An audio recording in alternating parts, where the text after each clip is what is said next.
How's it going, guys? You might be wondering why we're sitting here, and in some ways I am too. Every time I shoot one of these videos, I think to myself, is this really necessary? Well, it's not. I mean, I can have conversations with people on social media, conversations with people in person, or I can upload a video to YouTube and hope that a lot of people see it and hope that at least a few gain something from it.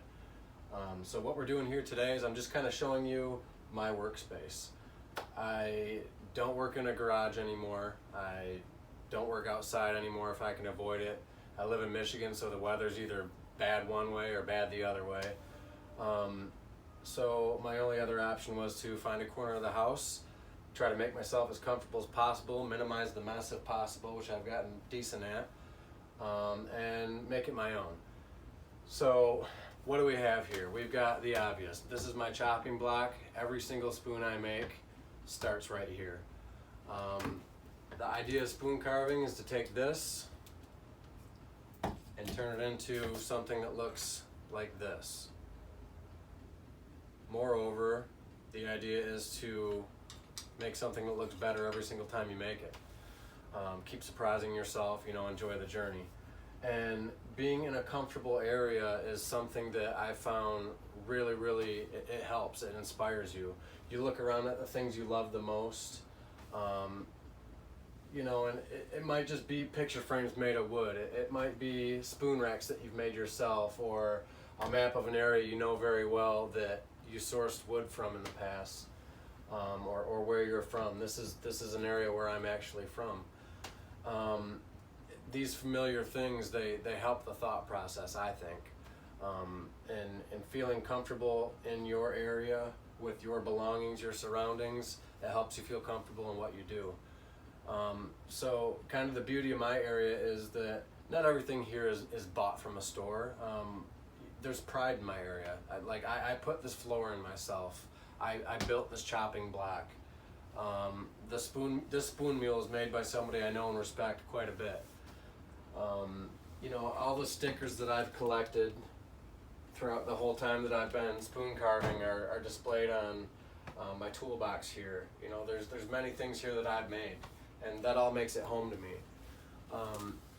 And like I said, I find that the outcome of me spending time here is better when it's my area. It's not just some place that I've settled on. Okay, I'm gonna carve a spoon here today. No, I gotta find a different spot tomorrow. This is my space. This isn't necessary, so to speak. It makes the process more enjoyable, in my opinion. It makes the results better, in my opinion. And it's just something that I found pride in. And it's not necessary to spend a bunch of money to do so. I mean, if you've already got hardwood floors, you have a huge a huge leg up on the competition. That's the biggest thing, is being able to clean up your mess. I still get it on the carpet because I work in an 8x4 area, and everything outside of that is carpeted. It is impossible not to track it.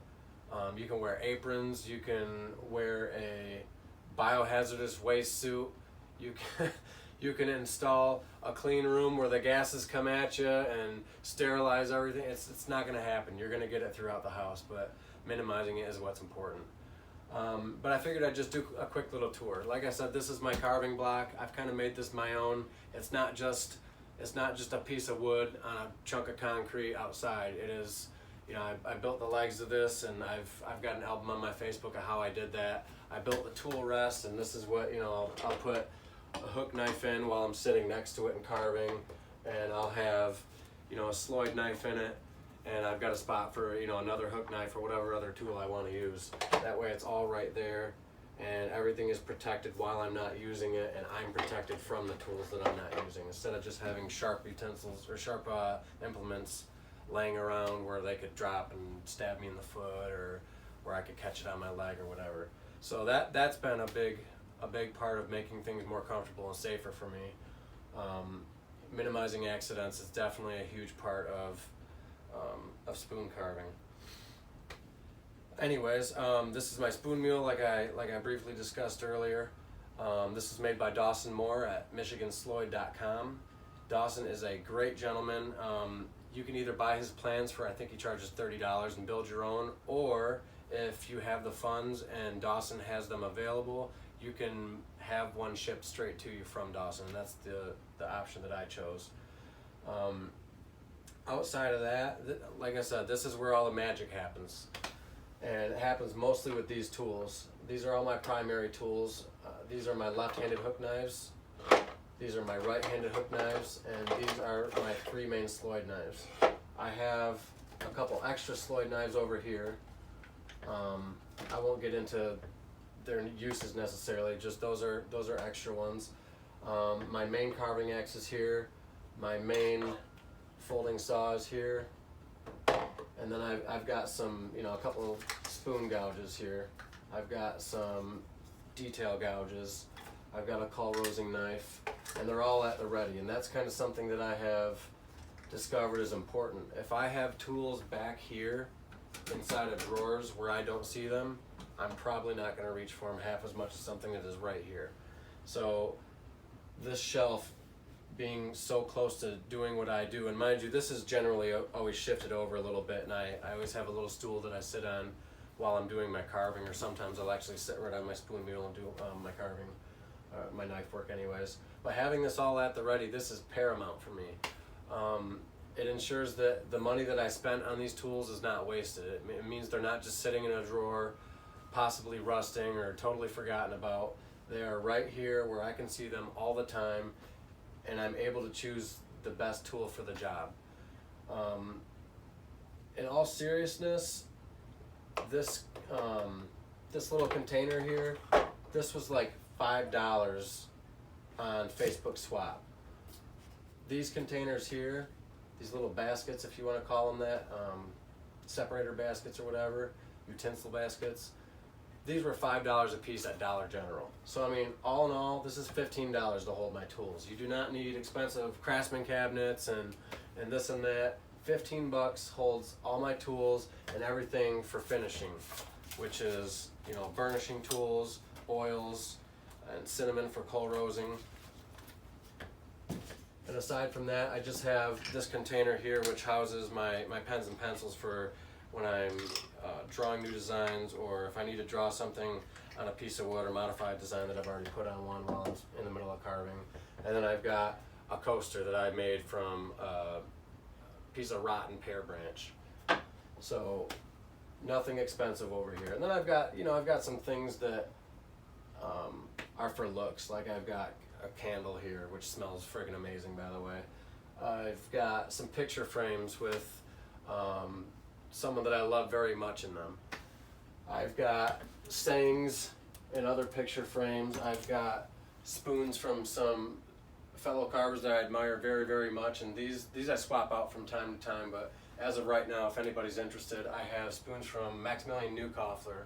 I've got spoons from Nick Murphy, Tom Scandian, Derek Sanderson, and Sam Cooper. That's the current lineup.